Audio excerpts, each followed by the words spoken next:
young, sober, and violent? Somebody's drinking a beer, getting in my face, I'll fight them. Meet members of a new movement called Straight Edge.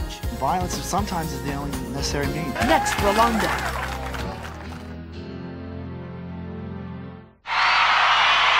Not in the newspapers yet, but last night, my Frau had a baby girl.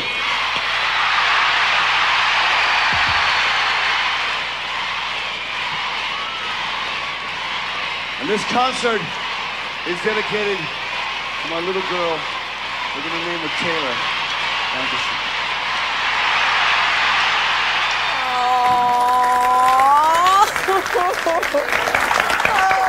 That gets, are you all trying to get me to cry? Yeah. That was David, traumatic. by the way, David Hasselhoff, discovering that he was going to be a daddy. But let me explain. He would have been there, but I went into labor on an airplane from Germany to Los Angeles. So the baby came 6 weeks early, healthy. But that's why he wasn't there. Oh, David, what were you doing? What were you doing in Germany? You look like you were, doing some Elvis Presley over there. Well, I went over to Germany when another television show I was on called Night Rider was canceled, and followed my dream, which I grew up in as a singer in a musical comedy, and I kind of parlayed it into selling a few, about 6 or 8 million records over there. And I was singing "Looking for Freedom," and I was actually at the Deutschland Hall in Frankfurt singing to 14,000 people when Pamela called me and said, "I'm having the baby now!" And I went, "Oh my God, find me 5 people who can speak English." And I said, "Call our mother, call my father, call the nurse, call the doctor." And we left the line open, and Taylor Ann, sitting next to me, was born as the line was open, and I was singing to the audience. And it was a incredible high and a very sad night at the same time because I wasn't there. But I make him pay for it. Make him pay for it every day. David, I think you just kind of skimmed over that singing business. I mean, is this a big deal with you? Oh no, it's a very big deal. It's really my passion because it gets a chance to go out and put a face behind the fans. Acting is quite boring at times. You get up in the morning and very early, and you get home very late, and it's a long day. When you're out there and you got these kids chanting David and then telling you that they love you, and the little girls bring me flowers. I mean, my God, you think you died and gone to heaven. And that beats being around the Baywatch babes. That's right. Oh God, yeah, that's boring. There's believe me, I'm so glad I'm doing Baywatch nights now because it's nice to see women wearing clothes. I find them far sexier in clothes. You like that too, huh? Your days are very, very grueling, I would think. And I just know being on the beach not working, you can get worn out in all that sun. What's your day like, a typical day for you, Nancy? Well, I was extremely shocked when I got on the show because they have it down, those people. They shoot a show in 4 days. They are so good at what they do, and sometimes they have 2 shows going at one time. They'll have first unit and second unit, and they're just cranking those shows out.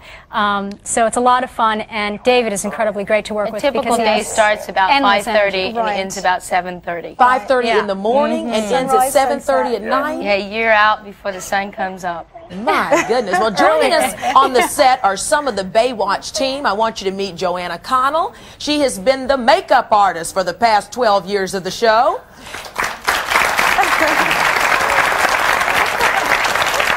And also meet hairstylist Deborah Haas, who is also working with Fred Siegel Salons in Santa Monica, California. And absolutely welcome. Now, a lot of women sitting at home are saying, how in the world can I look like a Baywatch babe? What is the secret? Well, there are many secrets. We have a regimen that we use on Baywatch, and one of the secrets to the fountain of youth, at least I feel it has helped being out in the sun, is a product called Ethicin. And we have a regimen in the makeup trailer. We actually cleanse her face with the product and use the Ethicin vials around the eyes, and we put the moisturizer on, and then we put a sunscreen on, and then the makeup. This is our preparation before going out in the sun. Because we're constantly out in the sun, 14 hours a day with the constant exposure to the sun and wind, we really need to take care of our skin. And that is the #1 foundation before any makeup. Because, you can find the cheapest makeup and it really will work. The thing is, you don't have to spend $50 on the most expensive base.